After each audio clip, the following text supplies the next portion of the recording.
Our moon has been our companion for billions of years.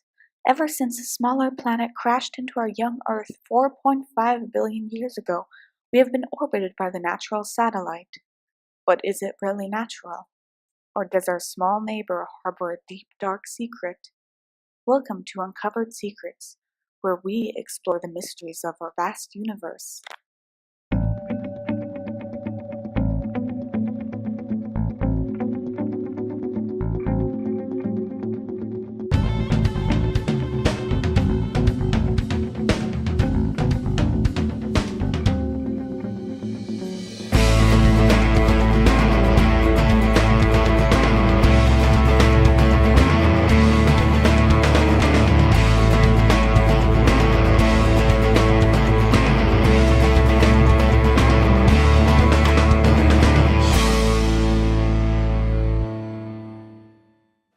4.5 billion years ago, a massive object collided with our planet, and the debris formed what we know as the Moon today. But what exactly was this mysterious object that caused our Earth to gain a satellite? Sir Mike Hunt, representing the Society of Theoretical Mooning, believes to have the answer to this question. You see, it wasn't a planet that collided with Earth, nor was it debris that was pulled into orbit to form the Moon. It was a ship, an extraterrestrial vessel from an already developed planet that had some sort of malfunction and was damaged even further when it hit our still forming planet. It was pulled into orbit, and as time passed, a thick shell of rocks and other materials that had broken off the result collected around the ship, hiding it from view and creating our moon.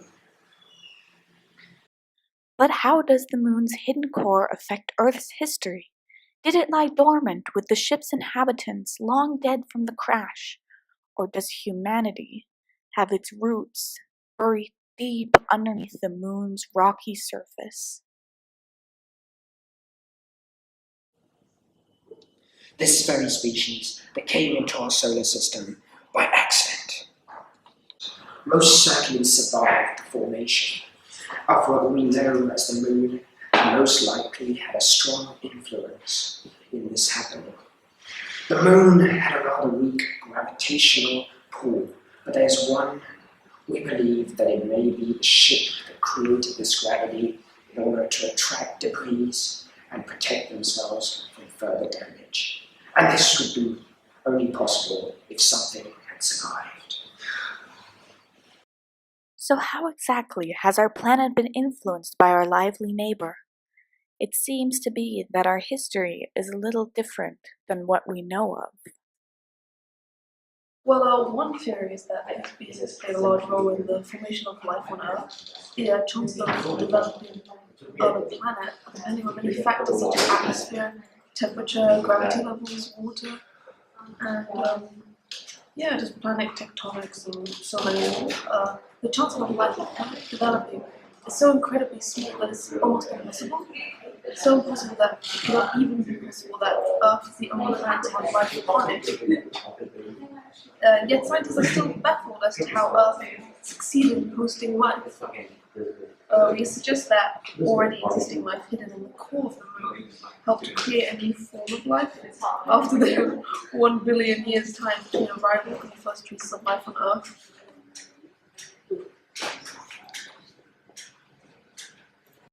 But these alien creators did not only influence life on Earth, they also caused death and destruction, a balance between the two extremes.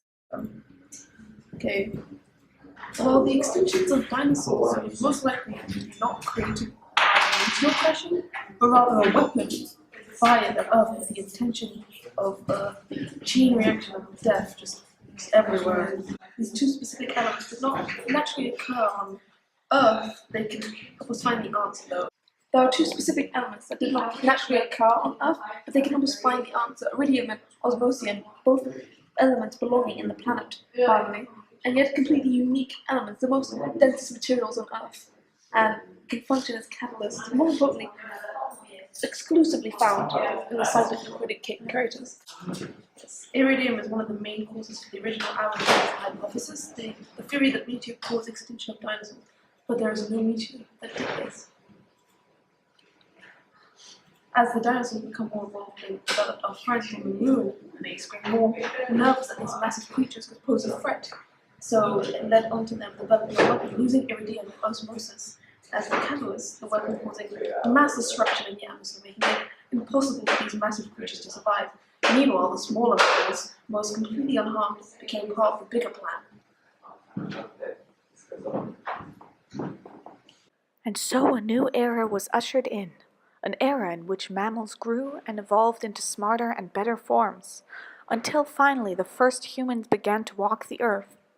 But there has always been a gap in our evolution line, the so-called missing link, the evolutionary step between the genus Pan and Homo that allowed us to develop separately from our primate ancestors. The first actual contact between the life on Earth and the Moon is believed to say a missing link. The expedition species visited the specimen, bred them, and then mixed them together with alien DNA, creating a new evolutionary line. This is the main reason why it's so hard to pinpoint exactly when in time the split happened. Aliens have, of course, been walking amongst us, hiding just beyond our sight and influencing our decisions. All this influence came together during the infamous space race in 1957, the two greatest powers on Earth, shortly after 2 world wars, trying to get the moon using human technology. It's just a little too well timed. The people sent weren't regular humans, they were sending undercover aliens back to the moon base to report on Earth inside status.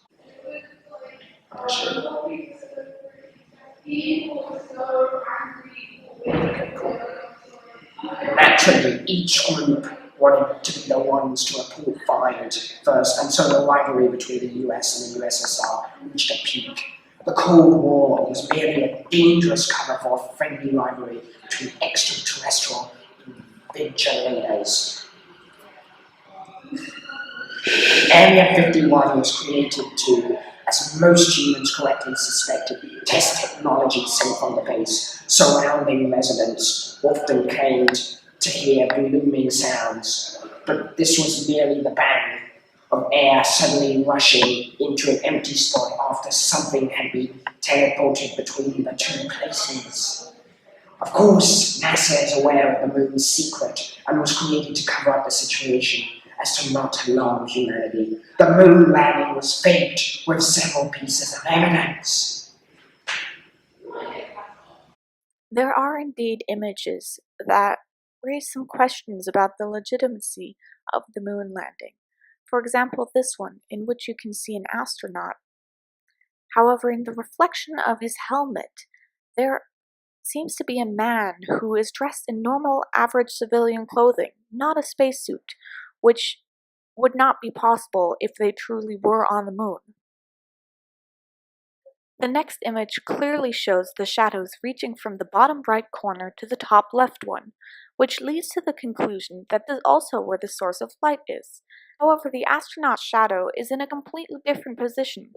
This would not be possible unless there was some other form of light source, such as a lamp, rather than just the sun, as it would be on the moon. One of the most well-known proofs for the faking of the moon landing is the waving American flag that should not be waving at all. There is no real atmosphere, nor is there wind in space to make the flag move like that. Another huge piece of evidence is of course the background.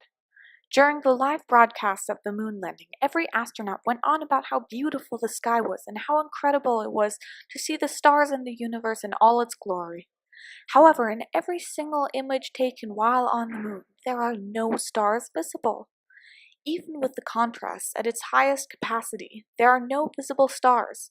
But what is visible is what seems to be reflecting light. There should not be anything to reflect off if they were in space, unless it was filmed in some sort of studio. This isn't the first time an organization covered up something. The massive loss of knowledge that happened during the so-called Dark Age, we cause on purpose humanity is developing technology at an alarming rate, and people were questioning a lot of things that could have led to the moon's secret being revealed. But now we believe throughout the past 60 years they have been dropping hints and little jokes that we have been picked up on. Not a confirmation or announcement of their existence, but a little teaser. 32 people were planned to originally fly to the moon and also walk on its surface. However, only 12 actually did go, and 3 of these 12 even flew twice. 12 divided by 3 equals 4. Now, the 32 divided by these 4 equals 8. What's 8 on its side? The sign for infinity. Infinite power and life on the moon. 6 out of these 12 walked on the moon. The other 6 drove a lunar vehicle. But now if we remember, 3 people flew twice, and 3 times 2 equals 6. It's clear this moon civilization is both our beginning, our infinity, and our worst enemy. But it's not just the numbers that speak for themselves and give us proof of what really happened. Neil Armstrong was the first human to set foot on the moon, but his name backwards tells us a different story. The number 4 seems to be a recurring theme. The moon, 4 letters. Neil, 4 letters. The announcement that the United States and the Soviet Union were planning to go to space, announced within 4 days of each other. Even the names of the other astronauts seem to show a little pattern. Here are a few from the first 4 successful landings. Are you noticing a pattern yet?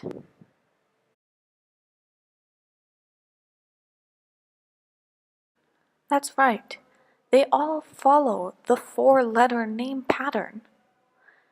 Only during the 3rd successful mission did it vary and change to 5 numbers in the first name. Our theory is that the amount of numbers in their names mark the era that they were born in. And what happened between the first landing on the moon to change from the 4th to the 5th era? It was the moon landing itself. This first contact between humanity and the moon, this first trip there to see our origins, created an entirely new era.